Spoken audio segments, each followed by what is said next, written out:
Once upon a time, there was a witch. She was selfish and mean and spiteful. She didn't like anyone or anything, and she especially didn't like cheerful, happy people. She didn't like it when they laughed or sang. She didn't like it when children played, and most of all, what she absolutely hated was people who were in love with each other. Happy couples, they were just the worst. The one thing the witch didn't hate was her garden.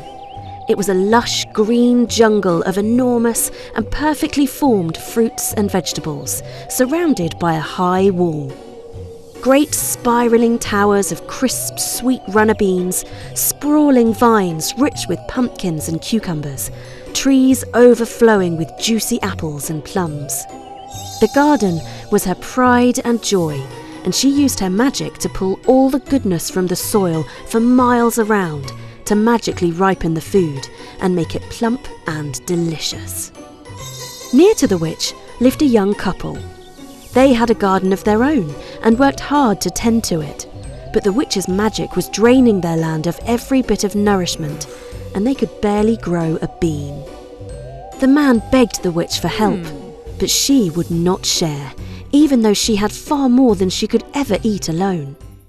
So one night, the man climbed the wall to steal a single juicy lettuce, his wife's favourite. But as he plucked the lettuce from the ground, a bolt of lightning lit the garden, and the witch stood before him with a thunderous look on her face. "You would steal from me!" she roared. He fell to his knees and begged for help. The witch thought for a moment and said, "Fine. You may take as much food as you need from the garden, but nothing in this world comes for free. In return for saving your life, you will promise me your firstborn child." The man quickly agreed before snatching the lettuce and running home to his wife. He knew they needed the food, and he would worry about the promise later. Well, later came sooner than he thought, and before long, the woman had a beautiful golden-haired baby girl, and they named her Rapunzel. They were so happy, and the man thought his promise to the witch had been forgotten. But no sooner than the baby turned 1, the witch stole her away in the night and locked her up in a tall tower. Rapunzel's life was boring. She had little to do. She drew, she read books, she even learned to cook, but most of all, she liked to sing.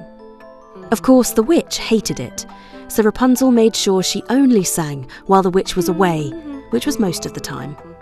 One day, a prince passed by the tower. He heard sweet singing and stopped to find where it came from. Spying the tower, he tried to find the door, but couldn't. He tried to climb the tower, but couldn't. He could see the window at the top and knew that the source of the beautiful music was inside, so he stayed and listened a while.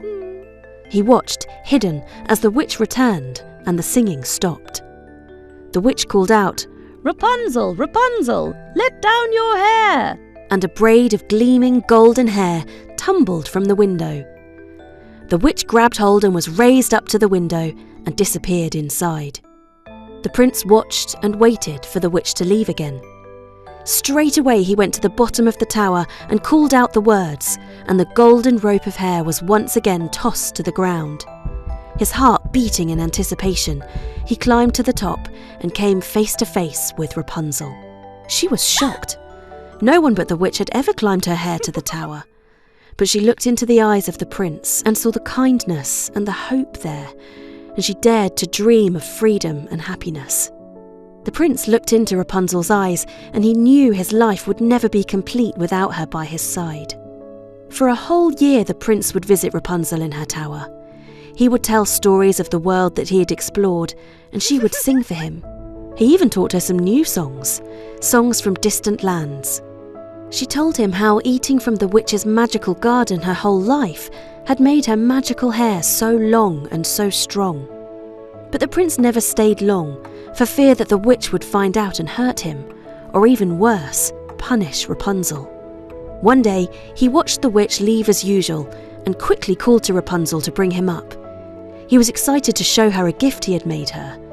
It was a rope ladder he had painstakingly made over the year he had fallen in love with her. He had started making it the day they met, and he'd been adding to the length every day until finally it was long enough to reach the ground from her window. Rapunzel was so happy. They decided they would escape together the very next day. Rapunzel couldn't help but sing and dance around her room all that day, and in her happiness she forgot the time, and the witch returned. The witch heard Rapunzel singing a song from a kingdom far away, and knew right away that it was a song she would have no way of knowing, should never have heard before. She flew into a rage and cut Rapunzel's hair. She used the severed golden braid to bring them both to the ground, and she dragged Rapunzel away. The witch took Rapunzel to a distant wasteland and left her there alone, telling her never to return or she would kill the prince.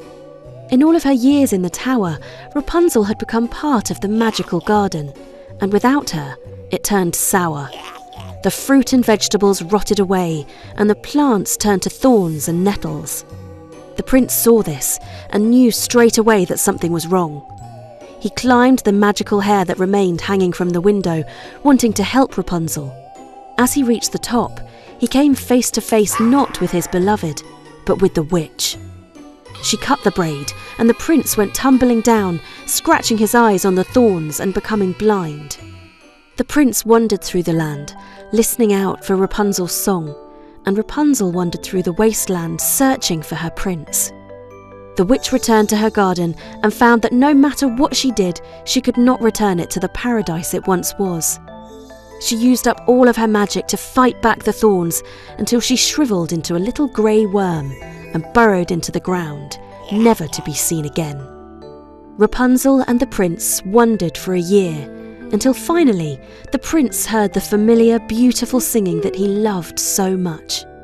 He stumbled towards the sound, calling Rapunzel's name, and fell into her arms. Her tears of happiness fell freely onto his face, and the last seed of magic from the garden fell with them, instantly healing his sight. Together, they returned to the garden, where they found happiness like no other. The garden felt its beloved Rapunzel return, and it became lush and fertile again. They knocked the tower to the ground and built a cottage, where they spent the rest of their days singing and dancing to their heart's content. The end. Thanks for watching. We hope you enjoyed this magical story. If you want to come along on more of our adventures, make sure you subscribe to our channel. There's so much more to be discovered. You can start right now by clicking on our channel and picking your next favourite tale. There really is something for everyone, from daring heroes and mischievous creatures to magical lands and secret wonders. And remember, by subscribing, you'll be the first to know when a brand new story is ready to be enjoyed. Let's go.